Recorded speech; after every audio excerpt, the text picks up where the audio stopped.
Today's hero workout is Hero Workout Schmalls. It's for time. Starts with an 800 meter run. We then have 2 rounds of 50 burpees, 40 pull-ups, 30 pistols, 20 kettlebell swings, 10 handstand push-ups.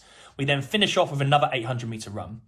For the run, if you don't have a run route, unfortunately, this is 4 minutes of high knees. So you bring your knees up to a height that you think you can maintain for the full 4 minutes.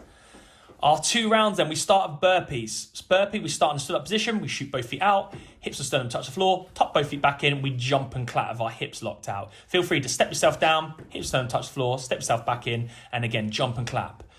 Our next movement then is going to be our pull-ups. If you happen to have a pull-up bar, they'll look like this: double overhand grip, feet off the floor, elbow extension, pull yourself up, the chin's clearly over the bar, and then back down. You can go strict, you can go kip, whatever suits you. If you need bands, feel free to put a band round. If we don't have that and we've got TRX or rings, we can set these up and go for ring rows.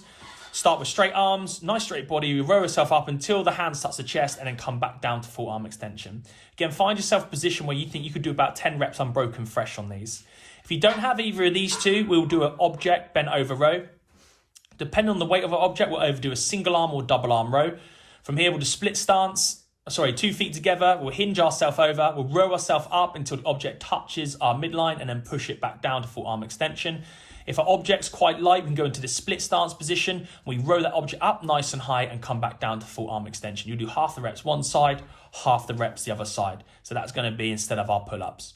Our next movement is our pistol squat. We've got a couple of different versions of this. If we have the ability, a pistol squat will look like this. We'll start with 1 foot off the floor, lower ourselves down to the hip creases below the top of the knee. We'll stand all the way back up until that leg touches the floor again.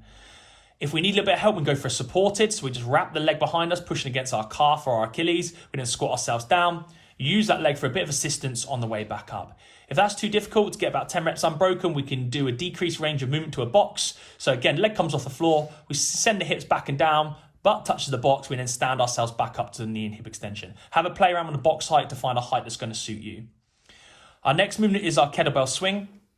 You'll deadlift the kettlebell up, stand up to full knee and hip extension. Then we hinge over, kettlebell between the legs, up directly overhead, lock down the knees, hips and elbows. If we don't have the space or the object to go up overhead, we can bring it up to eye line and go for the Russian swing here today. Last movement here is our handstand push-up. You'll kick yourself up against the wall. Lower yourself down to your head touches the wall and then return back to that full elbow extension with your ankles against the wall. If you need a little bit of help, feel free to decrease the range of movement on those. If you don't have the wall space, we can go for an incline pike position. So we really stack the hips up over the shoulders, top of the head touches the floor. We then drive back up to full elbow extension. You can do these from the toes, or if you need a bit more help, you can do these from the knees.